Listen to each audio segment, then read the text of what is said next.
Hello good evening everyone. प्यारे साथियों नमस्कार, स्वागत है आप सभी का आपके प्यारा सा स्टडी प्लेटफॉर्म पे। मैं उम्मीद करता हूं आप सभी कोई मस्त होंगे। सो प्लीज हंसते रहें, मुस्कुराते रहें, स्वस्थ रहें और मन लगा करके पढ़ाई करते रहिए।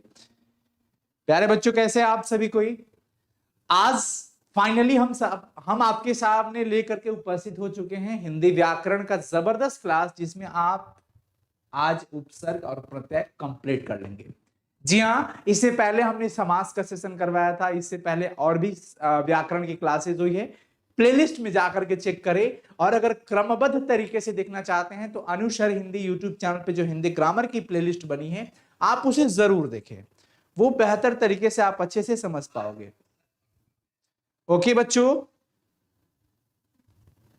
तो चलो फाइनली स्टार्ट करते हैं। आप सब तैयार हो जाओ, पेन पेपर लेकर के बैठना। उपसर्ग के बारे में पहले थ्योरी बताएंगे, जो उसका रूल्स होते हैं। बहुत ही आसान सा टॉपिक है, जो बच्चे करीब 6-7 क्लास से ही इसके बारे में पढ़ते आते हैं, जिसको इंग्लिश में सफिक्स और प्रीफिक्स के नाम से जाने जाते हैं। ठीक है ना, प्रत्यय और उपसर्ग को। तो आज हम लोग फाइनली आपका जो बोर्ड एग्जाम का पैटर्न है, जिसमें ऑब्जेक्टिव टाइप के सवाल पूछे जाते हैं, तो पहले इसके बारे में हम समझेंगे, फिर उपसर्ग का ऑब्जेक्टिव कर लेंगे, फिर प्रत्यय का भी आज के सेशन में ही निपटाएंगे। आप सभी आराम से बैठे रहना, फोन के साथ, हमारे साथ, पेन पेपर के साथ। चलो स्टार्ट करते हैं। फाइनली वीडियो को शेयर कर देना एक बार अपने दोस्तों के साथ। आइए सबसे पहले समझते हैं कि उपसर्ग क्या है। तो सवाल आता है उपसर्ग। उपसर्ग का सीधा सा मतलब आप समझिए। उपसर्ग का सीधा सा मतलब होता है कि जो किसी शब्दांश के पहले आता हो, जो किसी शब्द के पूर्व में आता हो। उपसर्ग। प्रीफिक्स, प्री मतलब पहले, फिक्स मतलब लग जाना, पहले फिक्स कर देंगे, प्रीफिक्स कहते हैं इसको। यानी कि उपसर्ग एक शब्दांश होता है जो किसी शब्द के आरंभ में जुड़कर उसके अर्थ में परिवर्तन ला देता है। जी, ये बात ध्यान रखना है। प्रीफिक्स, पहले फिक्स। सीधा सा समझिए, मान, प्रहार, प्रचार। जैसे आप सीधा सा हार शब्द समझते हो। हार मतलब आप समझते हो पराजय होता है। हार का मतलब क्या होता है? पराजय। लेकिन अगर हम इसमें प्र जोड़ देते हैं, देखो अब ये बन जाएगा भैया प्रहार। अर्थ ही बदल दिया इसका। अब इस प्रहार का मतलब चोट पहुंचाना। हार का मतलब होता है पराजय। अब इस हार के साथ अगर आप आ लगा दीजिए, आहार बन जाएगा, तो भोजन का काम हो गया। लीजिए, अर्थ ही बदल जा रहा है। क्या कर रहा है बच्चों? ये अर्थ को बदल दे रहा है। तो उपसर्ग एक शब्द का अंश है। इस पूरे शब्द की अगर हम बात करें तो इस शब्द का एक छोटा सा अंश है, जिसे हम शब्दांश कहेंगे। उपसर्ग एक ऐसा शब्दांश है जो किसी शब्द के, उपसर्ग शब्द नहीं है, उपसर्ग शब्दांश कहेंगे तो बेहतर होगा। शब्द का अंश है, तो शब्दांश शब्द के पहले लगा। ये एक शब्द का अंश है जो किसी शब्द के पहले लग चुका है। तो उपसर्ग वह शब्दांश है जो किसी शब्द के आरंभ में, पूर्व में, पहले लगकर उसके अर्थ में परिवर्तन ला देता है, तो उसको हम उपसर्ग कहते हैं। अब एक चीज और समझना है कि बच्चों, उपसर्ग का अपना भी अर्थ होता है। जी हाँ, अगर शब्द का जो निर्माण होता है, जनरली हम लोग जो तरीका समझते हैं कि कुछ शब्द स्टार्टिंग में लग के बन जाते हैं, कुछ अंत में लगते हैं, फिर कुछ दो शब्द आपस में मिलके, जैसे राजमहल, अगर आप प्रहार को जोड़ दिए तो प्रहार बन गया। लड़ और आका को जोड़ दीजिए तो लड़का बन जाएगा। क्या बन जाएगा? लड़का बन जाएगा। राजा और महल जोड़ दीजिए तो बन जाएगा राजमहल। क्या बन जाएगा? राजमहल।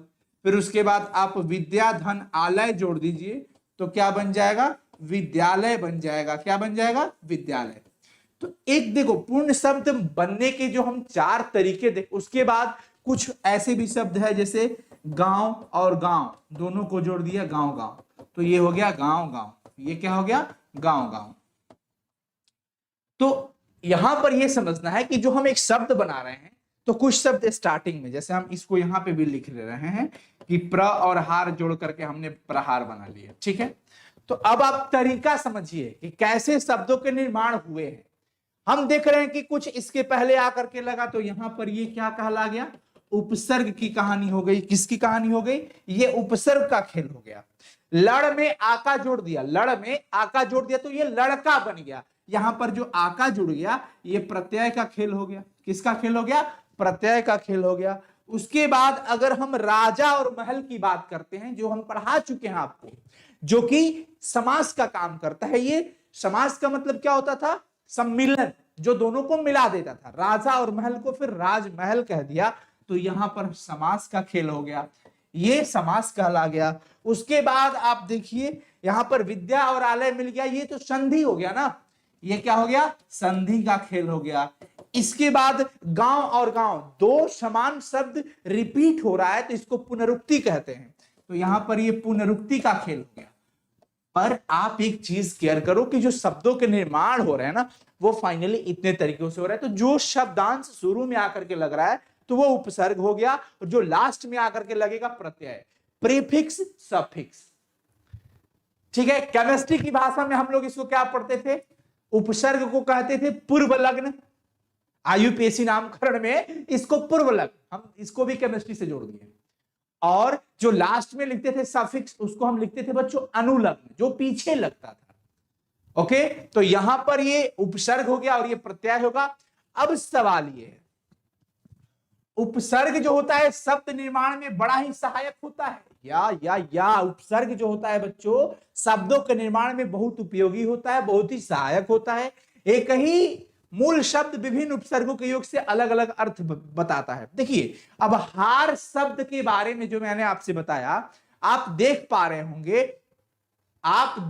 होंगे, तो बच्चों एक चीज देखो कि हार का मतलब तो पराजय हुआ, हार का मतलब क्या हुआ? पराजय। पर इन शब्दों के अलग से इसका पूरा अर्थ बदलेगा। कैसे बदलेगा भाई? प्र लगा तो प्रहार, चोट करना हो गया। आ लग गया तो आहार मतलब भोजन हो गया। सम लग गया तो संहार हो गया, संहार मतलब विनाश कर देना, नाश कर देना, ये नाश हो गया। यानी अब इसका अर्थ इस पे डिपेंड कर रहा है। वी में हार लग गया तो विहार करना, नौका विहार करना, इधर उधर घूमना, मनोरंजन करना। परिहार हो गया तो परि शब्द लगते ही अनादर हो गया, तिरस्कार हो गया। उपहार लग गया तो भेंट हो गया, किसी की सौगात, भेंट, भेंट भी कह सकते हो। क्या कह सकते हो? भेंट कर सकते हो।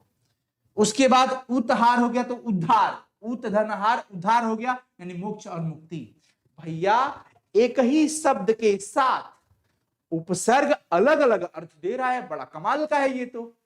अगर आपसे कोई पूछे कि क्या उपसर्ग का अपना अर्थ होता है, तो भैया भर पेट कहल जाए कि हाँ होला, उपसर्ग के अपन अर्थ होला। अब चलिए चैट सेक्शन में आप बताएंगे क्या उपसर्ग का अपना अर्थ होता है? यस और नो प्लीज, सारे बच्चे बताएंगे।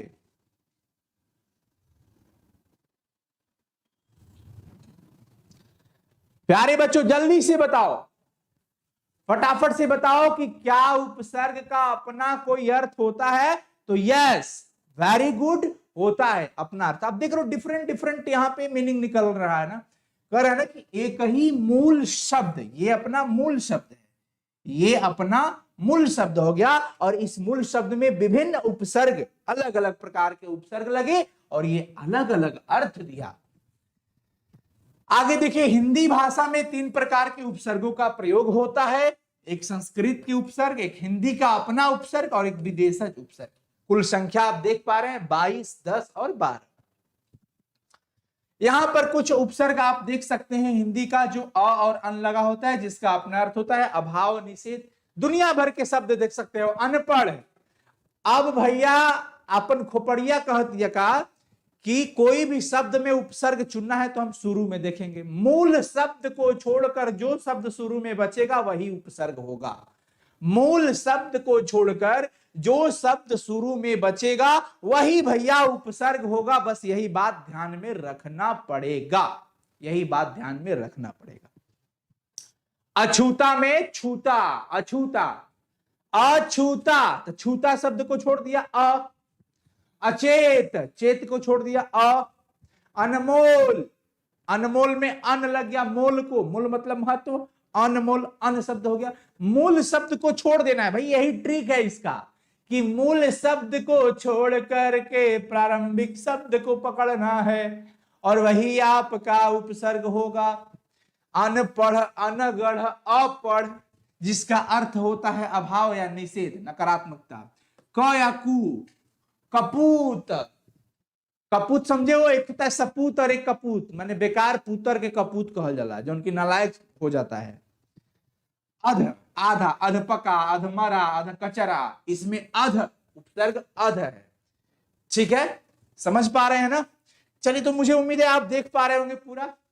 और इन सब का अर्थ ऊन, ऊन मतलब एक कम, 39, 49, 69, 29, 29 का मतलब 30 में से एक कम, 69 का मतलब 70 में से एक कम, तो ऊन का अर्थ हो जाता है यहां पर एक कम। 79 मतलब 80 में से एक कम, 49 माने 50 में से एक कम, तो यहां पर ऊन उपसर्ग लग गया। कौन सा उपसर्ग हो गया? ऊन उपसर्ग लग गया।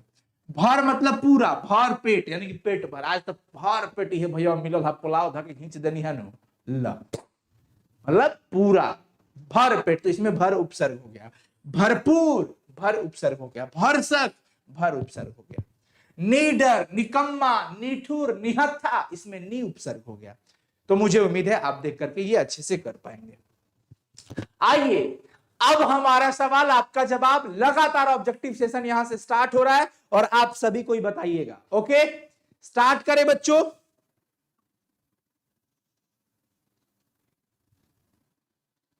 बोलो, स्टार्ट करें, कोई दिक्कत?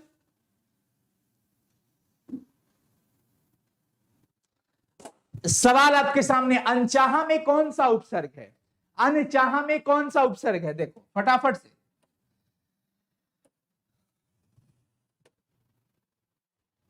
बच्चे भी बता रहे हैं अन, बड़ी ध्यान से समझना है। अन, वेरी गुड। अनचाहा, अन, बी। नाम में हलंत का है खातिर, अनचाहा, चाहा के पहले अन लग गया तो ऑप्शन बी। दूसरा है, अवकाश में कौन सा उपसर्ग है? अवकाश, अवकाश, यही समझ के बताना है। अवकाश, अवकाश मतलब छुट्टी हो जाता है, तो अवकाश में कौन सा उपसर्ग है? अव, अवका, अवक, नहीं। तरीका क्या है? मूल शब्द को छोड़ने के बाद जो शब्द बचा है उसमें हम लोग पकड़ेंगे कि वही हमारा उपसर्ग होगा। मूल शब्द को छोड़ने के बाद, मूल शब्द इसमें काश, अवकाश, तो अब हो जाएगा ऑप्शन बी। उसके बाद है अभिनंदन। अभिनंदन में कौन सा उपसर्ग है? अभी, अब, अभिन, इसमें अभी हो जाएगा बच्चों। क्या हो जाएगा? अभी, तो यहां पर ऑप्शन ए आ जाएगा। उसके बाद अपलक में निहित उपसर्ग कौन सा है? अपलक, अपलक, समझिए।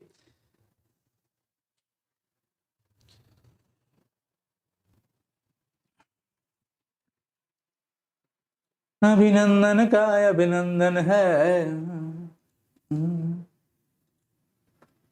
चलो बच्चों बता दो, इसमें अपलक में क्या हो जाएगा? अप, अपलक, तो पलक को छोड़ा, अ को पकड़ लिया। बच्चों का डी जवाब भी है, डी, वेरी गुड। उपाध्यक्ष, उपाध्यक्ष में कौन सा उपसर्ग है? उपाध्यक्ष, उप अध्यक्ष, मतलब आप इसका एक विच्छेद टाइप का करके समझ सकते हैं। उपधन अध्यक्ष, अध्यक्ष के पहले उप लगा तो उपाध्यक्ष बना, तो इसमें उप हो जाएगा। उप, उप बताना, उपा मत बताना। उपा बता दोगे तो ध्यक्ष, ध्यक्ष का मतलब क्या होगा भाई? कुछ ना। तो मूल शब्द का अपना अर्थ होता है, मूल शब्द के अलावा जो शब्द लगा है वही हमें बताना है, जो कि उपसर्ग का काम करता है।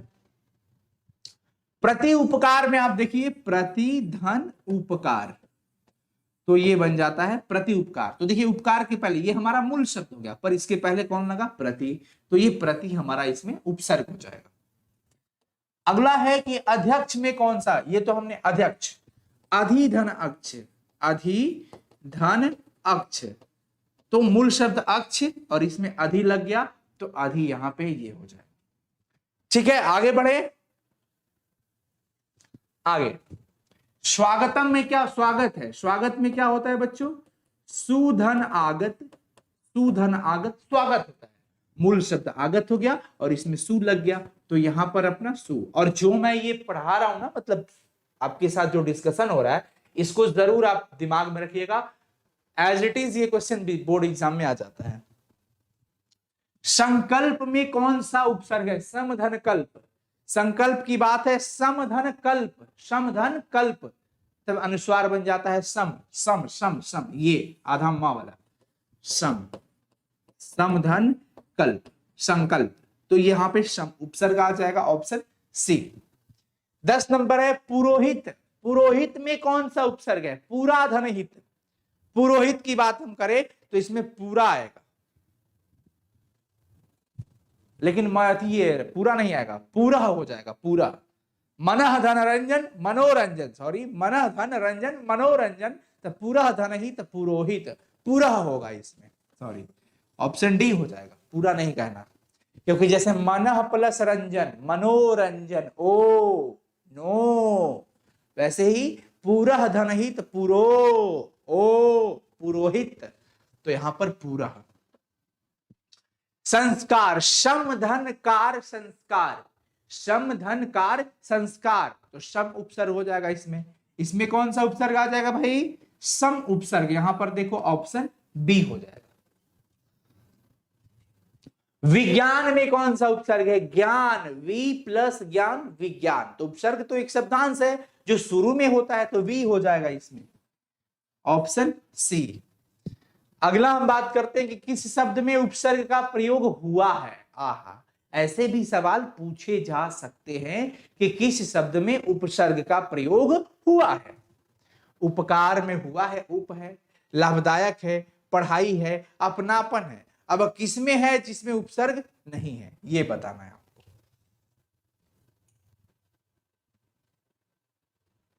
उपसर्ग किसमें प्रयोग हुआ है ये बताना है। देखिए, अपनापन में नहीं है, पढ़ाई में उपसर्ग नहीं है, इसमें प्रत्यय है आई, लाभदायक में भी नहीं है, लेकिन उपकार में आप देख पा रहे हैं कि इसमें उपसर्ग है। तो पूछ रहा है किस शब्द में उपसर्ग का प्रयोग हुआ है, उपकार हो जाएगा। बेईमान में कौन सा उपसर्ग है? बे प्लस ईमान, ईमान मूल शब्द हो गया जिसका अपना अर्थ है, और इसके साथ जो बे लगा, बेईमान, जो बिना ईमान का हो उसको बेईमान कहते हैं, तो इसमें बे उपसर्ग हो जाएगा। इसमें क्या हो जाएगा? बे। हमें हमेशा स्टार्टिंग में ही ध्यान रखना है। ध्यान रखें इस बात का कि जब भी आप उपसर्ग की बात कर रहे हो तो आपको शुरू में देखना है। निर्वाह में कौन सा उपसर्ग है? निह धनवाह, निह होता है, निह, नी और विसर्ग, ये होगा, पर इसमें है ही नहीं, तो इनमें से कोई नहीं लगाएंगे। उसके बाद अनुवाद में कौन सा उपसर्ग है? यहां पर पूछ रहा है अनुवाद में कौन सा उपसर्ग है? अनुवाद, तो इसमें अनु हो जाएगा। अनुवाद में क्या हो जाएगा? अनु, अनुवाद, अनुवाद। मेरा नाम है भाई, बड़ी प्यार से दिल में लेना। आइला रे आइला। प्रतिकूल में कौन सा उपसर्ग है? प्रतिधनकूल, प्रतिकूल। भैया हो, हम बोल रहे हैं, बार बार बोल रहे हैं बच्चों कि तुम स्टार्टिंग में ही देखो, शुरू में ही देखो। प्रतिकूल, प्रतिधनकूल तथा संयुक्त है प्रतिकूल। बेइंसाफी, बेइंसाफी, बिना इंसाफ के, इसमें बे लग जाएगा। प्रख्यात, ख्यात में प्र लगा है तो प्रख्यात हो जाएगा। ख्यात में क्या लगा है? प्र लगा है तो प्रख्यात, तो भैया यहां पे प्र प्र प्र प्र यहां पे है, ऑप्शन डी। उसके बाद है अभियोजन, अभिधन योजन, अभियोजन, तो इसमें अभी उपसर्ग हो जाएगा, अभी, अभी, अभी। अगला है कि अनुसरण, शरण, अनुधन शरण, अनुसरण, तो इसमें क्या हो जाएगा बच्चों? अनुसरण। तो शरण तो अलग हो गया, अनु अलग, अनु को अलग मत करो, तो ये अनु हो जाएगा इसमें।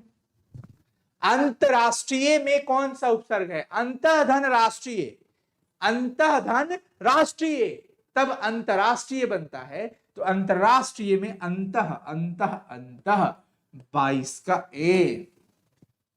सहानुभूति, सह, सह प्लस अनुभूति, सहानुभूति, हमारा नमो से छुटकारा नहीं है क्योंकि अनु शब्द हमेशा मिली। सह प्लस अनुभूति, सहानुभूति, तो भैया अनुभूति से पहले क्या लग गया? सह लग गया, तो इस पे सह, हाँ क्या है, बढ़ ले 23 का सी।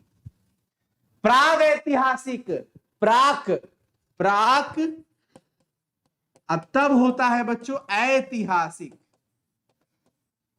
प्राक ऐतिहासिक, तो प्रागैतिहासिक क का तृतीय ग बन जाता है। यहां पर संधि का जो नियम लगे वही लगा है, तो प्राक। 25 अंतर्मन, अंतर्मन, अंतःधन मन को अंतर्मन कहेंगे, अंतःधन मन, अंतःधन मन अंतर्मन, जैसे अंतःधन राष्ट्रीय अंतरराष्ट्रीय, वैसे ही अंतर्मन बनेगा अंतः से। 25 का डी। 26 अलंकरण में कौन सा उपसर्ग है, अलंकरण में कौन सा उपसर्ग है।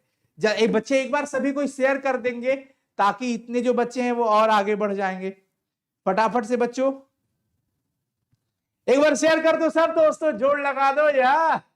अरे हम जिएंगे और मरेंगे ऐ वतन तेरे लिए, दिल दिया है जान भी देंगे ऐ वतन तेरे लिए। अलंकरण, अरे भाई अलम धन करण करो इसको, अलम धन करण, अलंकरण हो जाएगा, ऑप्शन सी हो जाएगा। आगे चलिए, पूरा तन में कौन सा उपसर्ग है, पूरा तन, पूरा तन, इसमें तो दिख रहा है सीधा सीधा पूरा तन, तो भैया पूरा। अज्ञान में कौन सा उपसर्ग है, अज्ञान, तो अ प्लस ज्ञान, अज्ञान, तो अ इसमें लग जाएगा, ऑप्शन सी, 28 नंबर का सी। 29 किस शब्द में उपसर्ग नहीं है ये बताना है। ये भी सवाल आता है कि किसमें उपसर्ग नहीं है। अपवाद में उपसर्ग है, अपवाद में है अप, पराजय में परा उपसर्ग है ही, प्रभाव में प्र उपसर्ग है। अब ओढ़ना में कौन उपसर्ग बा, ओढ़ना, ओढ़ना में कोई उपसर्ग नहीं है। अब बहुत बच्चे सोचेंगे कि सर ओ अढ़ाना, अढ़ाना मैंने क्या होता है, कुछ नहीं, ओढ़ना में उपसर्ग नहीं है, तो ऑप्शन अपना सही जवाब होगा बच्चों यही, ऑप्शन डी, 29 का डी। 30 नंबर, सम उपसर्ग से कौन सा शब्द नहीं बना है, मतलब इसका कहने का मतलब यह है कि किसमें सम उपसर्ग नहीं है। देखिए संविधान में सम है, संबोधन में सम है, संहार में भी सम है में तो सु उपसर्ग है ना जी, इसमें तो सु उपसर्ग है ना, बोलो इसमें तो सु उपसर्ग है ना, तो सुमति जो है इसमें सम उपसर्ग नहीं है। वेरी गुड बच्चों, थैंक यू सो मच। 1000 से ऊपर बच्चे लाइव, क्या बात है, आप सबका स्नेह, लव यू, आप सब हमेशा दिल में हो, रहोगे दिल ही में। स्वाभिमान, स्व प्लस अभिमान स्वाभिमान हो जाएगा, स्व प्लस अभिमान स्वाभिमान, हमें बताना है उपसर्ग, तो स्व में प्लस अभिमान कर देंगे तो स्वाभिमान, तो स्व यहां पर है, ये है 31 का ए हो जाएगा।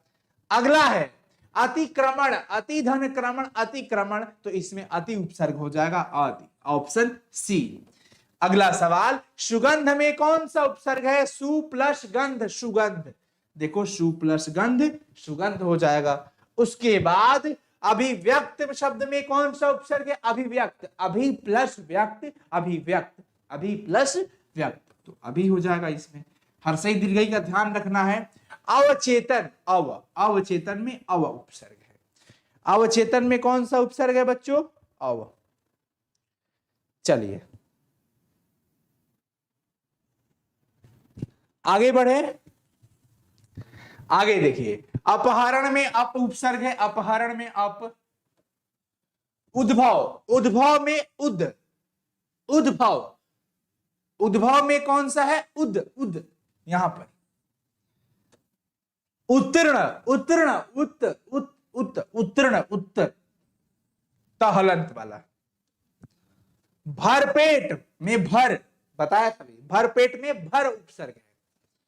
उसके बाद अधिकार में अधि उपसर्ग, खत्म, ये आपका समाप्त होता है। उपसर्ग आपका एनफ हो गया, खत्म हो गया, इसमें कोई टेंशन वाली बात नहीं। अब जितना आप क्वेश्चन प्रैक्टिस कर लो, जितना कर लो, कराएंगे कराएंगे कराएंगे, टेंशन मत लो। अभी लेकर के और आएंगे ऑब्जेक्टिव, अब मिक्सअप ऑब्जेक्टिव मिसलेनियस टाइप का लेकर के आएंगे, जिसमें ग्रामर में कहीं से भी क्वेश्चन होगा। अब आइए प्रत्यय के बारे में समझ लेते हैं कि प्रत्यय क्या होता है। उपसर्ग हमने पढ़ा था कि उपसर्ग एक ऐसा शब्दांश है जो किसी शब्द की शुरू में लगता है। ई भैया कॉलेज हम तारा पीछे पीछे चलम, जैसे आगे आगे बढ़ो पीछे पीछे हम आई। समझ में आ रहा है आपको? प्रत्यय क्या कर रहा है कि प्रत्यय वह शब्दांश है जो किसी धातु या अन्य शब्द, धातु मतलब क्रिया समझिए, या अन्य शब्द के अंत में जुड़कर एक नया शब्द बनता है। प्रत्यय का अपना कोई अर्थ नहीं होता है, उपसर्ग का अपना अर्थ है, पर प्रत्यय का अपना अर्थ नहीं होता है। आप देख सकते हैं लड़, लड़ में आकर लग गया तो लड़का बन गया। क्या बन गया? लड़का बन गया। मनुष्य में ता लग गया तो मनुष्यता, तो ये प्रत्यय है। आका प्रत्यय लग गया, ता प्रत्यय लग गया। पागल विशेषण है, पागल कौन सा शब्द है? विशेषण है। पागल विशेषण है, इधर मनुष्य संज्ञा हो गया, लड़ मतलब धातु हो गया। तो धातु के साथ अगर प्रत्यय लग रहा है ना यहां पर, तो ये लड़का बनाया, मनुष्यता बनाया, विशेषण में पन, पागलपन बन गया। तो अब इसको दो भागों में बांटा गया। प्रत्यय कितने भाग प्रकार के हो गए? दो, एक कृत प्रत्यय और एक तद्धित प्रत्यय, जनरली जो आपके काम का। एक क्या हो गया बच्चों? लड़के क्या लिख रहे हैं? हाय गर्मी आ या। योगेश बागल पूछ रहे हैं सर ये यूपी बोर्ड का भी है? बिल्कुल बिल्कुल बिल्कुल योगेश जी, ये हर बोर्ड का है क्योंकि कॉन्सेप्ट वही रहता है, अब सब कुछ वही है। कृत प्रत्यय, तद्धित प्रत्यय। अब कृत प्रत्यय किसको कहोगे? भैया जब क्रिया में लग जाएगी, मतलब जो धातु में प्रयुक्त हो जाएगा, जो धातु में जुड़ा होगा।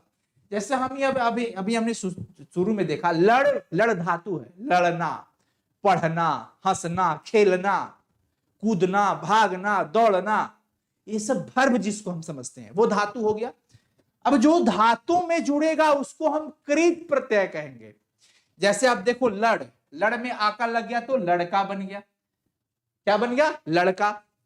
समझना ये कि धातु में जुड़ने वाले प्रत्यय को कृत प्रत्यय कहते हैं और इनसे बनने वाले शब्द को कृदंत कहते हैं।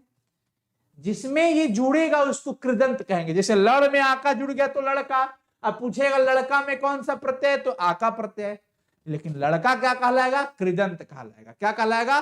कृदंत कहलाएगा। अब देखिए चाट में नी लगा दिया, चटनी, चटनी हो गई कृदंत। चटनिया चट चट चट, कृत प्रत्यय है।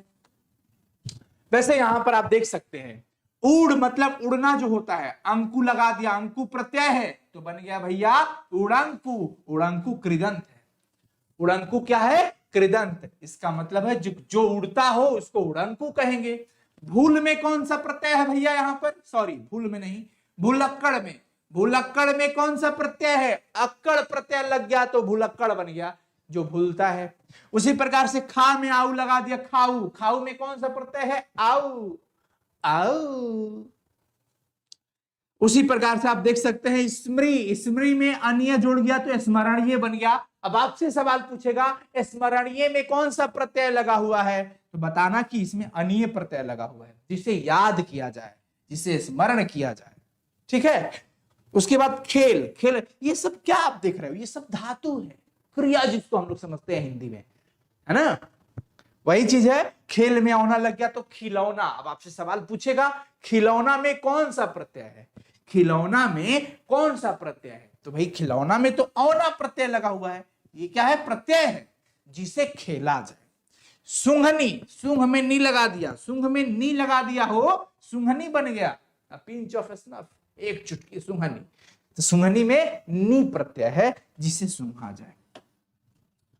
इसी प्रकार से आप देख सकते हैं चर में अन लगा दिया, चरण। अब आपसे पूछेगा चरण में कौन सा प्रत्यय है, तो ये आप देख सकते हैं विभिन्न प्रकार के एग्जाम्पल, दुनिया भर के एग्जाम्पल। कसौटी में औटी, क्योंकि प्रत्यय जब भी पूछे आपका नजर पीछे होना चाहिए, लास्ट में, शब्द के लास्ट में आपका नजर जाना चाहिए कि वहां पे मूल शब्द को छोड़ करके जो बच रहा है वही आपका प्रत्यय। और स्टार्टिंग में जब जा रहा है तो सोचो उपसर्ग। उपसर्ग का अपना अर्थ होता है परंतु प्रत्यय का अपना कोई अर्थ नहीं होता है। चढ़, चढ़ में आई लगा दिया, चढ़ाई हो गया। पूज आपा, पूजापा। चिल्लाहट में आहट लगा दिया, चिल्लाहट में आहट। तो इस प्रकार से ये कर सकते हैं। अब आता है कि तद्धित, कृत प्रत्यय और तद्धित प्रत्यय। धातु के साथ अगर प्रत्यय जुड़ता है तो कृत प्रत्यय कहेंगे, और जो शब्द धातु के अलावा संज्ञा हो जाए, विशेषण हो जाए इनके साथ जुड़े, धातुओं को छोड़कर अन्य दूसरे शब्द जैसे संज्ञा, विशेषण आदि में जुड़ने वाले जो शब्द प्रत्यय होते हैं उसको तद्धित प्रत्यय कहते हैं, और जो शब्द जुड़ करके बनेगा उसको तद्धितंत कहेंगे। ठीक है ना। जैसे राष्ट्र, राष्ट्र में ईय प्रत्यय लग गया तो ये तद्धित प्रत्यय कहलाएगा, राष्ट्रीय हो गया। राष्ट्रीय में कौन सा प्रत्यय है? ईय, लेकिन ये ईय कृत प्रत्यय हुआ कि तद्धित, तो तद्धित कहेंगे। काहे भैया? कैसे कि ये राष्ट्र में लगा है, राष्ट्र कोई धातु नहीं है, राष्ट्र एक संज्ञा है, तो संज्ञा में जो लगेगा वो तद्धित प्रत्यय होगा, और जो धातु में लगेगा वो होगा कृत प्रत्यय। जैसे लघु, लघु मतलब छोटा, विशेषण हो गया, तो लघु, अब अ लग गया तो ये लाघव बन गया। ठीक है ना। पीछे, पीछे अव्यय हो गया, इसमें ला लग गया तो पिछला बन गया। इसी प्रकार से आप मतलब हो गया। अब तो इतना ही एग्जांपल है, तो ठीक है, मुझे उम्मीद है आप समझ में आ गया होगा। इसको तद्धितांत कहेंगे। जैसे राष्ट्रीय बना, लाघव बना, पिछला बना, जो प्रत्यय के जुड़ने के बाद, तद्धित प्रत्यय के जुड़ने के बाद जो शब्द बना वो तद्धितांत। मुझे उम्मीद है आपको समझ आ गया होगा। अब बताइए यस और नो, समझ आया कि नहीं? प्लीज चैट सेक्शन में सारे बच्चे बताएं। एक बार सभी बच्चे बता दो।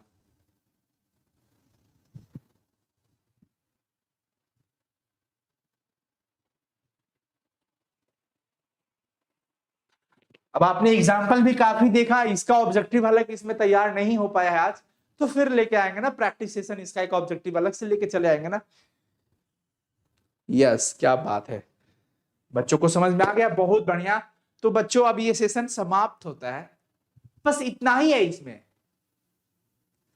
इसमें इतना ही है। एकदम मस्त से समझ में आया, बहुत बढ़िया।